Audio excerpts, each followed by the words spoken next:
Welcome to LifeBlood. This is George G, and the time is right. Welcome today's guest, strong and powerful Yuval Zimerman. Yuval, are you ready to do this? Let's do the do. Let's go. Yuval is an entrepreneur. He's a marketing guru and the VP of Marketing and Global Partnerships with Air Doctor. They're an organization connecting travelers to local doctors whenever they happen to fall ill. Yuval, tell us a little bit about your personal life, some more about your work, and why you do what you do.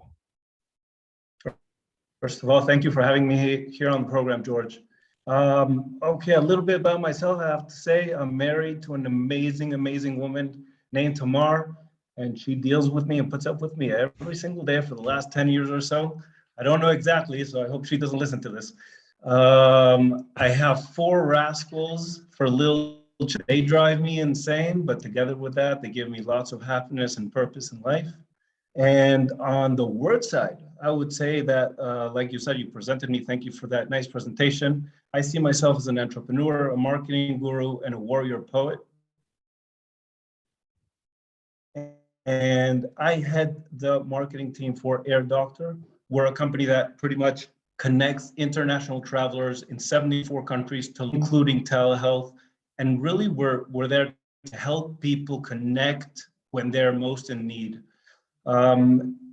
And you went into why you do what you do. I think if I look in my life and the steps that I've gone through up until now, I'm a deep believer in responsibility, in family, in community. And I do what I do to try to put my footprint, as little as it may be, in some kind of way that can change people's lives, that can help people out.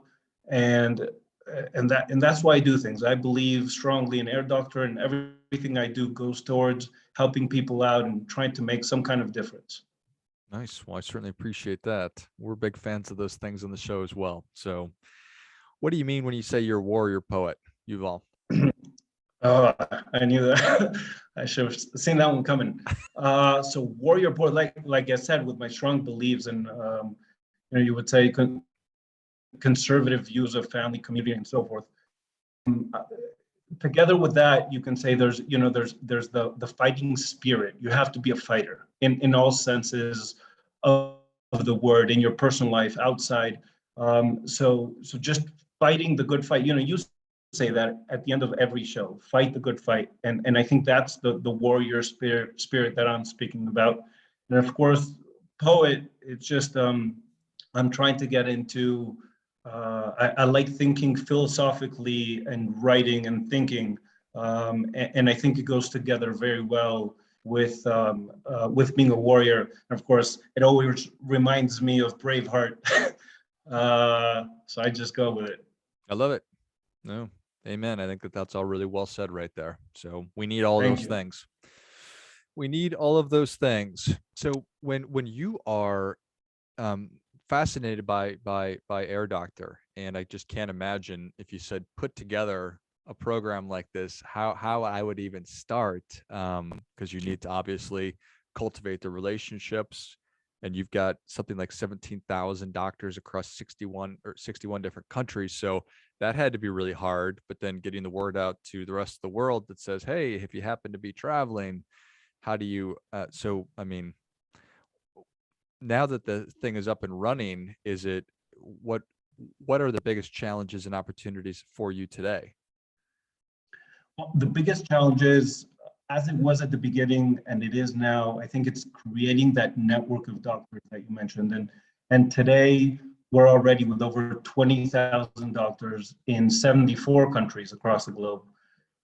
We do telemedicine with the ability to prescribe medicine through the telemedicine consultations, private doctor visits, home visits, and so forth. So one of the main challenges was creating that network, and of course keeping that network alive, especially through COVID-19, because we're there for the travelers, and there wasn't much travel going on.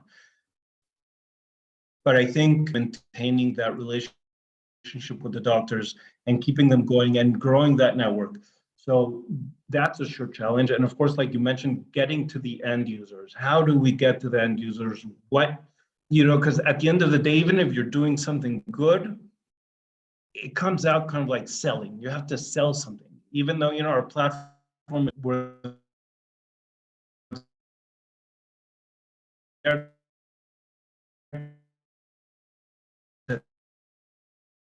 to help anyone.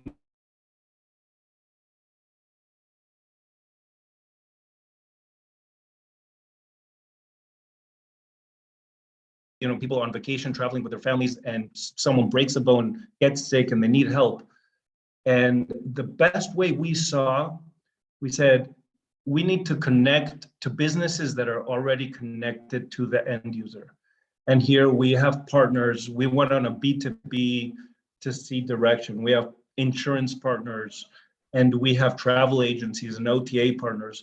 And pretty much we get the word out through these channels that people are already using without knowing us. And as time goes by, we've been working since 2018.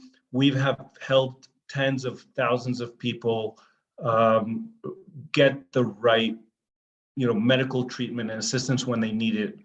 And so, like you said, those two main challenges were amazing. They still are, but I think we're fighting the good fight. Yeah, I appreciate that. That certainly does make sense. It's always interesting how companies choose to go about getting their service out into the world. So because both of those are unique, B2B and then B2C, and you're essentially sort of linking them together, right? Yeah, we're trying to do a little bit of both. It's challenging. We're seeing what grows, but thank God they're both going up. The people are coming to us directly. People are coming through us through our business partners, and it just shows how much this service is really needed by everyone. Yeah, there's no doubt about it. So from a marketing standpoint, how are you using social media? If my guess would be you're using social media to attract users to it, but are you also using social media to foster the relationships with the actual providers? So it depends what social media you're speaking about.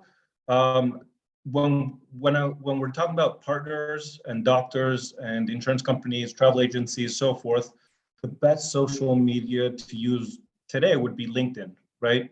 And of course, we use LinkedIn to foster our network and our messaging and branding to those partners.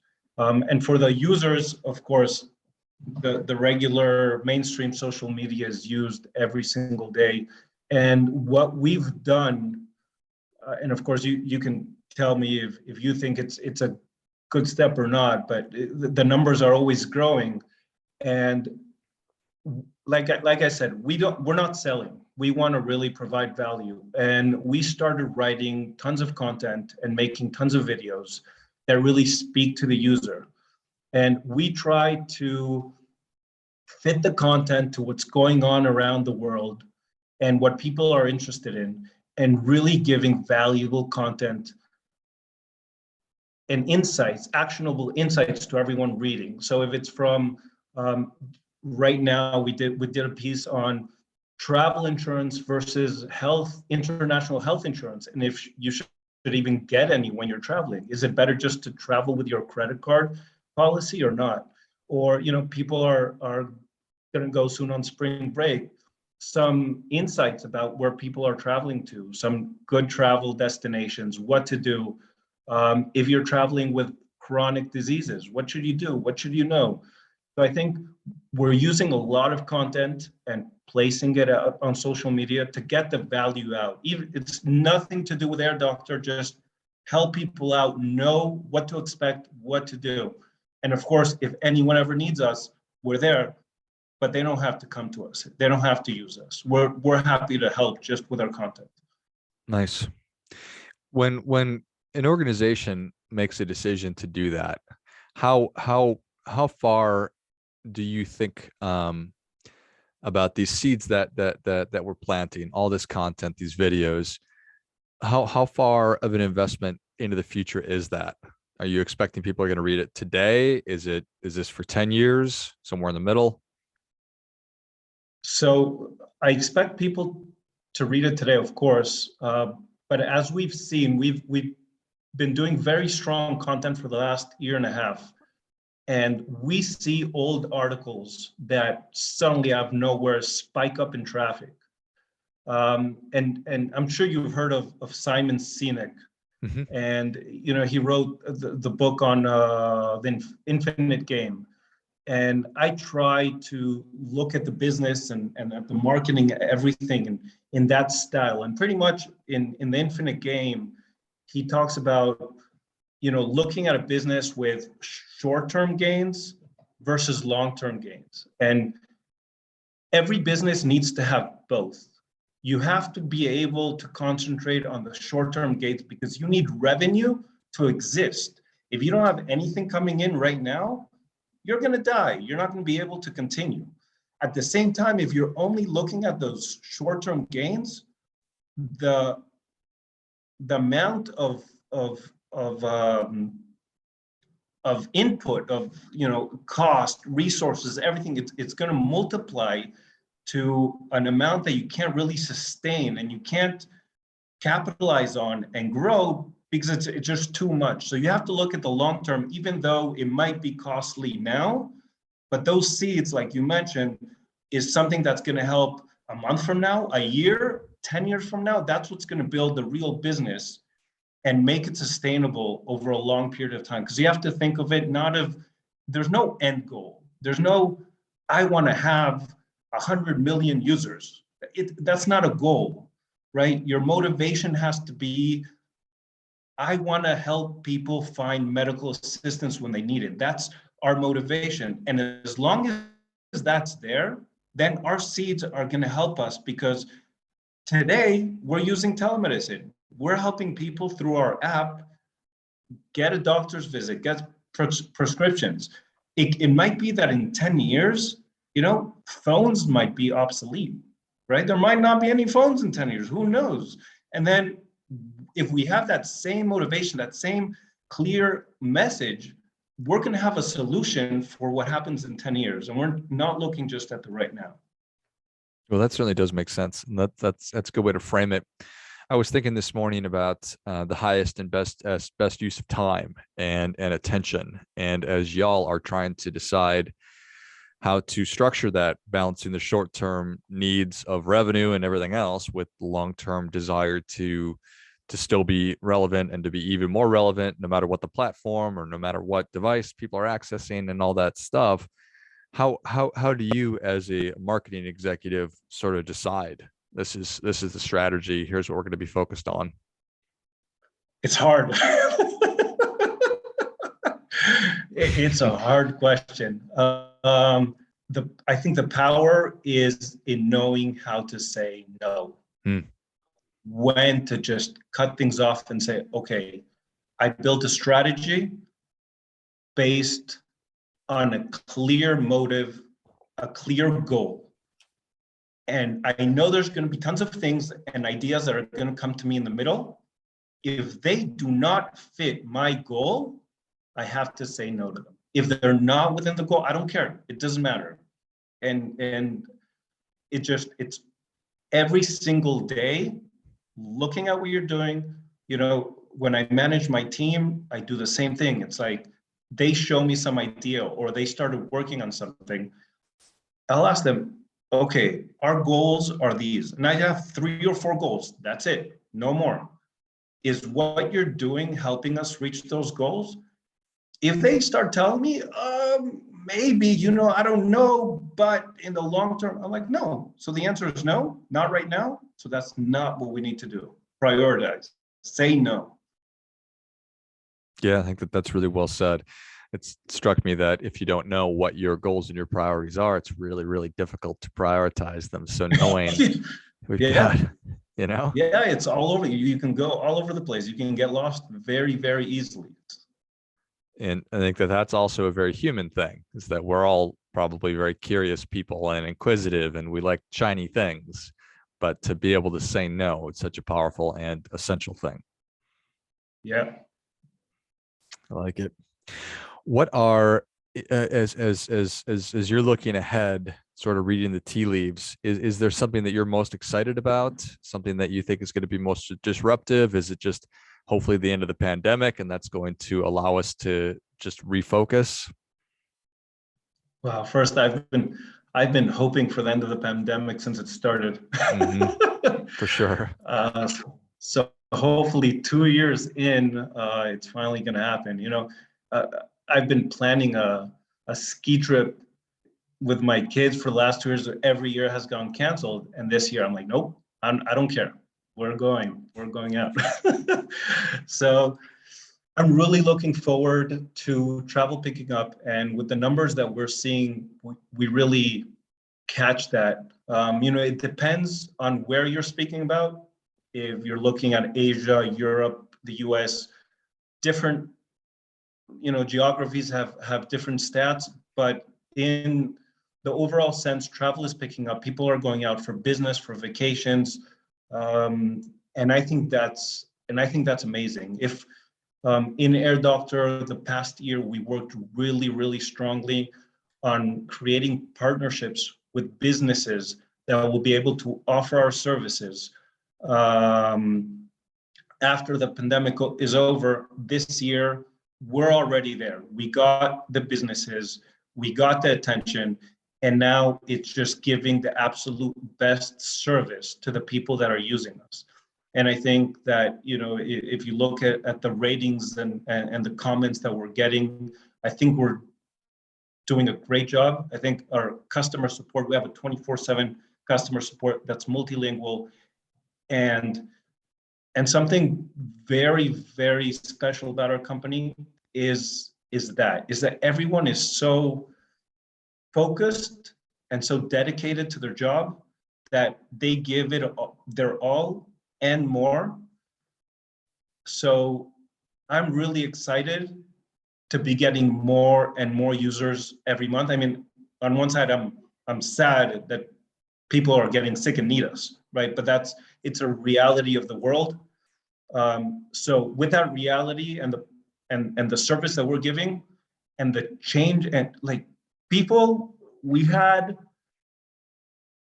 someone in Cambodia, right, write us, out of all places, and they really needed medical treatment, and we were able to help them, Hmm. even though our network doesn't expand to Cambodia at the moment. But we were able to be there and help them out. So I'm very excited about travel picking up, and as people are more aware of their medical ailments and needs that they might need, I know we're there, and with our team, we'll be able to answer, if not all, most of the problems, and give the best service that we can.